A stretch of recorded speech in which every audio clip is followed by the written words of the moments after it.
At the age of 14 years old, this beautiful Nigerian lady was called to play professional football for England. This week's episode, I'm joined by Eniola Aluko as she explains to me how it feels to be at the top of her game playing for Chelsea.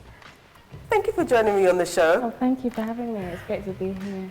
Eni, my first question would be like, what was your parents' reaction when you said, I want to be a footballer? Especially Nigerian, African parents. Yeah, you know what? A lot of people ask me this, and to be fair, my parents, particularly my mom, has never questioned, my gift, my talent. She's never held me back. I grew up playing in Birmingham, in a local area. I was the only girl out of many boys, randomly. It was just all boys. Yeah. And my quickest way of acceptance was to play football. But that was like 4 or 5. No one ever taught me. Okay. So I think my mom realized it was just a gift that was inside me, and it wasn't for her to suppress that. Okay. Do you think it was influenced from your brother though? Because your brother played football, right? My brother plays, yeah. He's 2 years younger than me. Okay. I think it was just my environment. My environment was all football at the time, all boys, and I was the only girl. And obviously, I wanted to play out with everybody else. Yeah. So my quickest way was just to play, and then I ended up realizing I was better than all of them. So when How did that make them feel? Well, but then I became cool. Okay. Then it was Okay. it was part of my identity to play football because Okay. I was a kid that was cool, the young girl that was cool. So it was never something that was like, oh, this is so strange. Why is she? It was always something that was actually positive. Okay, that's good. And then when I got into school, I was the only girl again in the boys' team, better than all the boys. Okay. So it was always a positive thing. So when did law start? Because professional football and lawyer, it's two different things. Well, as I said, obviously African parents, Yeah. Nigerian parents, education was always going to be something I had to focus on, particularly as a female footballer, because I didn't grow up thinking, oh, I'm going to be a professional footballer. I liked football, I played it, I was good at it, but it wasn't a career path for me. Okay. So when it came to like GCSEs, I really knuckled down. I got really good grades, and then obviously I went to college. And then when I was deciding, I was really good at humanities, so really good at like history, English. And so when I was deciding what degree to do, naturally I wanted to do sort of written subjects I could write and speak. And so law was sort of really what I wanted to do. I was obsessed with the book To Kill a Mockingbird at the time. Okay. So Atticus Finch, the big character, I really wanted to do what he did. So I just balanced it. I was still playing, but going to uni and doing law was my focus. Okay. So it was always something I just had to balance, to be honest. I never really thought about it. Do you think that made your parents more happy that, she loves her football, we know she loves her football, but she's done something kind of like, it's almost like you're doing it for them. Yeah, that's true. I think that's the story for a lot of African, a lot of African kids, that you kind of, the educational part you have to do, because honestly, and I'm thankful for that, because it is a fallback. I'm in probably a better position than most professional footballers, particularly females, because we don't earn the sums of money that the men do, so we have to have a plan B. So for me to be able to, work as a lawyer as well as play football, it opens so many other doors off the pitch that wouldn't necessarily been opened if I just played football. So I think it's really important to always be three-dimensional in what you're doing. I'm sure you do so many things, and it's really healthy. So for me, I'm really pleased that my parents were like, you've got to read book and do what you're doing, because now later on, I have so many more options. And apart from, you're a lawyer. Apart from football, have you thought about what you want to do after football? Have you been thinking about that? Because obviously football, it has a shelf life. Yeah, it has a shelf life. You don't know when something is going to happen, injuries and all of that kind of stuff. Have you planned for all of those kind of things? Yeah, definitely, and I always have done. I think that was the whole point of going to uni, doing law. I wanted to do a professional degree so I could, work in the profession. I qualified as a sports and entertainment lawyer, so naturally the two worlds collide. And I knew I had a network in sports and entertainment. And law, to be honest, is networking. Law is all about who you know and who you can represent. So that was always my plan, to work as a sports and entertainment lawyer, represent athletes, represent people in the industry, and that's what I've been doing. So that's kind of what I'm going to do moving forward. And then I'm interested in business as well. You know, I wanna do more stuff with women empowerment, do more, you know, working with the diaspora for Africa. There's so much I want to do.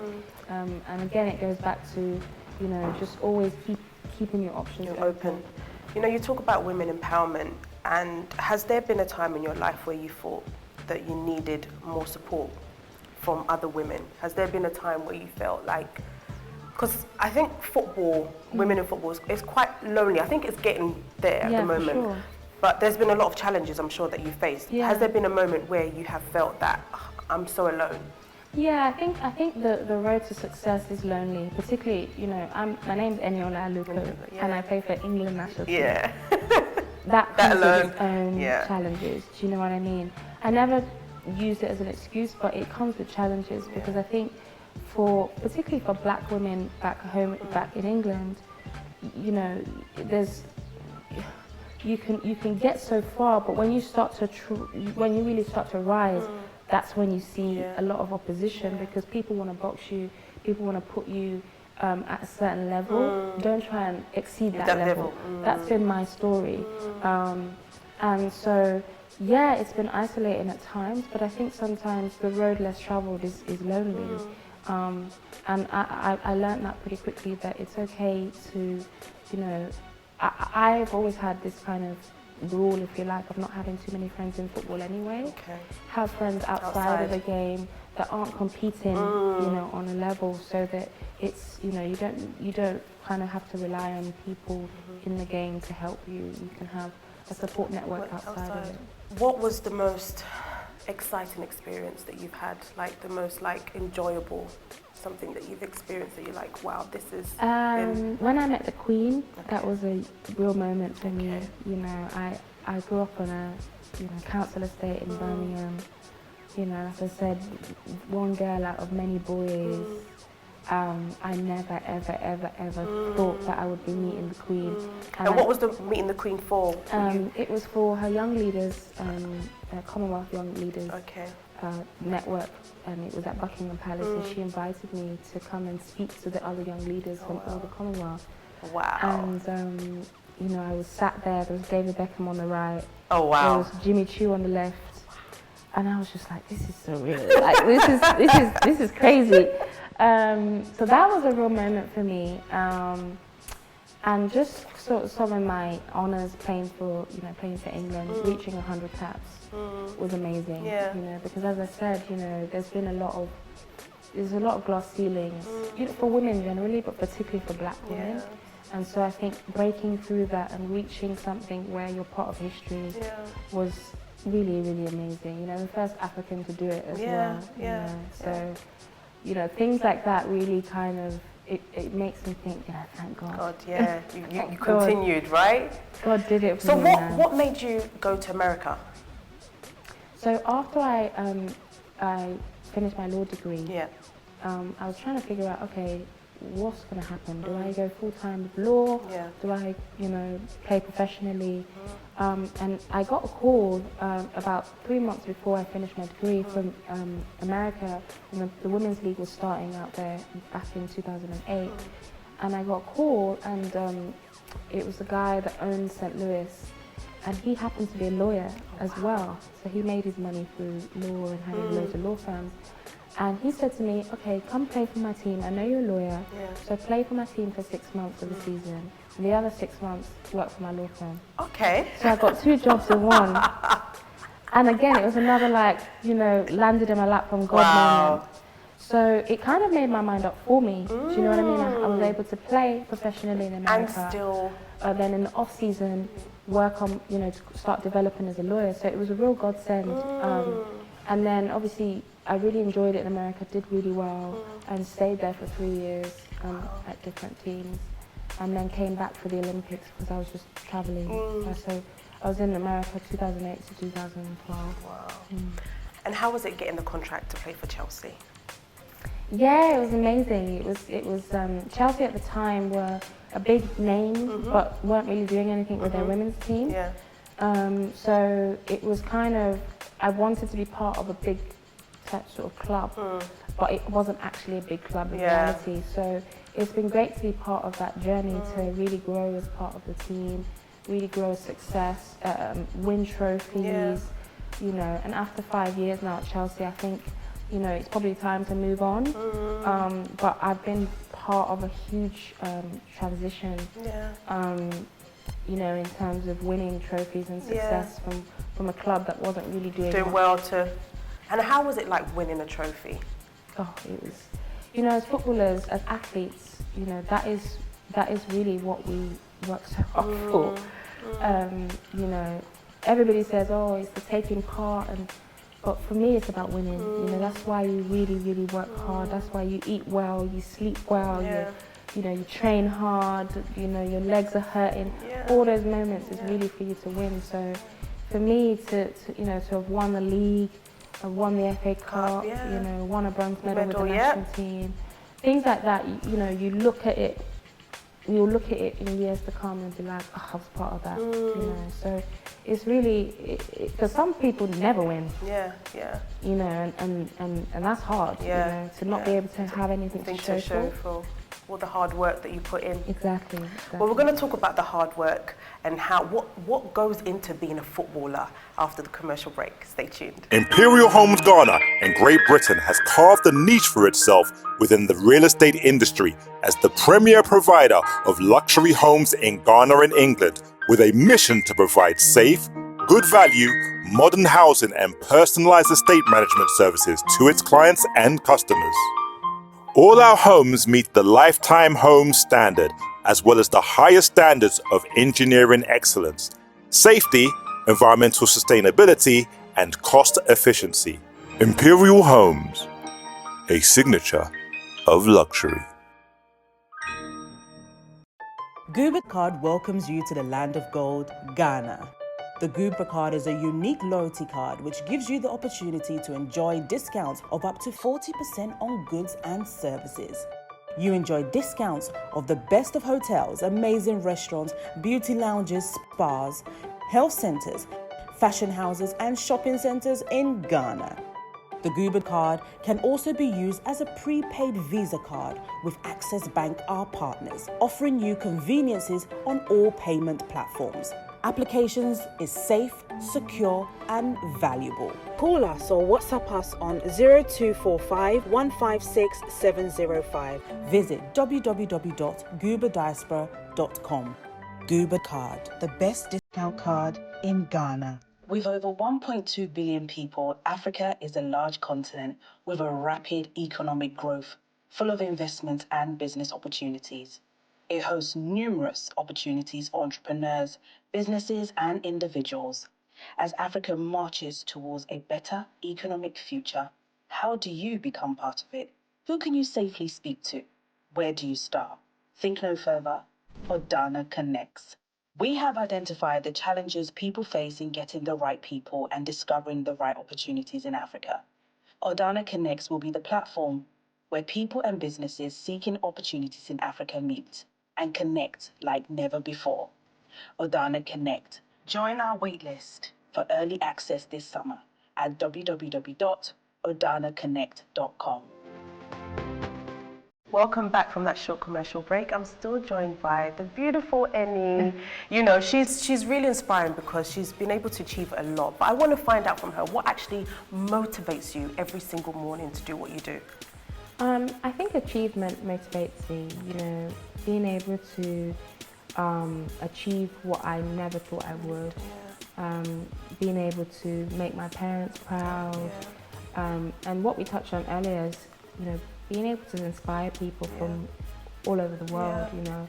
I never thought I'd be able to do that, but, you know, I get letters, I get messages, I get, you know, tweets and, you know, DMs from people. Thousands I'm sure. of people just, oh, I saw this, or I saw that, or my my little daughter does this and doesn't know, you know, and that's really powerful for me. You know, I never take that for granted. So that's what really motivates me. Yeah, it's a privileged position to be in. Definitely. I mean, we touched on about, you know, how education is really important, but I want us to refocus on it, because a lot of the times you see a lot of our African players, especially the male, that have come from nowhere to be these successful footballers. And sometimes when you're up there, they're being asked different questions, they can't really articulate themselves, whether it's language barrier. But I'm just thinking, okay, they're earning 250 a week or 70,000 a week, etc. Don't you think that at that point they should kind of try and educate themselves, or do you think they have money, so? Yeah, I think it's tough for male footballers, particularly African players, because they're not only sustaining themselves, they're sustaining big families, you know, sometimes sustaining governments back, you know, back home, or, you know, a lot of people, and so there may not be time to sit down and now read book, you know what I mean? It's just different demands. I think, like you said, when you come from nothing and you're exposed to that kind of money, you know, it's difficult sometimes to not just be focused on providing for other people, whilst also trying to perform. You know, I had a different pressure in the sense that I know that female players are never going to earn that amount of money, or at least not whilst I'm still playing. So for me, my income came from law, you know, and other things to do, like media and corporate speaking, and so I had to really diversify what I was doing in order to, you know, get to a level where I could really live, you know, and sustain myself. That's just not what female athletes, full stop, are able to do, whereas the men have the luxury of, you know, having excess of money to just kind of, you know, not have to worry about other things. But some players do educate themselves. You know, I know my brother, he loves business, he loves reading about business and stuff, and so, you know, he does it as a hobby, you know, because he likes to, he doesn't have to. You know? Why do you think there's a big difference when it comes to paying female and male footballers? Well, I think that's the story of the world. You know, it's not just football. There's all sorts now coming out about the gender pay gap in so many corporate organisations, in the film industry, you know, it's the way of the world. And I think for football, we're always lagging behind, because football for men is 100+ years old. For women, it's not that old. So, but I actually don't think the comparison necessarily is relevant anymore. I think we have to create our own industry, if you like, where we can have a smaller niche fan base that we can get an income from, rather than trying to aspire to be the men's game, which is probably a bit unrealistic. Are you finding that there's more men coming to watch the football games? Yeah, for sure. I think since the Olympics was like a watershed moment, because we opened up the Olympics, so we played the first kind of Olympic game at 2012, and so masses of people were exposed to women's football, and so all stereotypes and perceptions were broken. It was like, oh, these girls can play, you know, they look pretty too on the pitch, they look like women, you know, because all those things matter as well, as much as people necessarily don't want to have that discussion. You know, for females, if you look good, you know, you change what was probably a perception of butch females running around. You know, it's not that at all. You know, we're female athletes. So I think it shifted a lot of people's perceptions. And so now men who like football want to watch the best teams, female teams play, and want to pay, and it's cheaper as well. So, you know, the fan base has definitely grown. But I think now the issue is, how can we get it on TV so that people can watch it more regularly, brands can get involved, broadcasters value it as much as, you know, and we're getting there. We really are getting there. So you're a forward player, And you score goals. Yes. How does it feel? I've never scored a goal on the Premier League before, so I want to know how it feels like to score a goal for your team. It's the best feeling in the world because that's what you train for, you know, and for me, it's really important to be at the cutting edge of, you know, responsibility in the field. You know, that scoring that goal, that if you don't score it, your team loses. Yeah. That for me is really, really like important, and it's a life skill. It transfers off the pitch as well. Dealing with pressure, being able to perform under pressure. You know, I really enjoy that feeling. Yeah. So when you score important goals, wow, it's. Okay, I want to know what happens when you score and you win and you go to the changing room. What happens in the changing room? And then when you don't score and it's like it was a pressure game that you needed to score, that you messed up. Yeah, that's big time. Well, when I score, usually I celebrate. So I do a dance or you know, we'll do something silly on the pitch. Okay. And do you guys plan that? You rehearse sometimes it's planned. Okay. So recently, you know, I'll do the Wakanda sign if I score. You know, just to spice it up. Yeah. But when you don't score, when you don't, you know, handle a pressure moment, it is really tough because I take it to bed with me, I take it home with me, I take it off the pitch, and I start replaying, what should I have done? Why didn't I run there? Why didn't I do that? And the reality is you can't score every goal. You know, that's kind of part of being a forward. Forwards are paid the most because we have to, we have to deliver. But at the same time, you can't always deliver. So I've been in change rooms where you're literally blamed for not winning the game, and you have to deal with that. But you can't have it both ways. You can't have the glory. And with the glory comes the disappointment. You know. So I've learned how to kind of be even keeled about it and just not put too much pressure on. Because there's times when if you don't score for a long time, if you think about it too much, it gets worse. The more relaxed you are as a forward, the more composed you are, the better you will be on the field. So that means there's a lot of psychological aspect of football that actually of sport that we don't actually think about too much because obviously we're not doing it. But actually it can knock you out. Oh, for sure. Because if you're saying that you're taking it home and you're replaying the match and you're just like, it can affect you. So do you have psychologists that kind of help you through these things? Yeah, we have sports psychologists that kind of give us mechanisms to deal with the pressure. For me, I like to do yoga. It really relaxes my body, it relaxes my mind.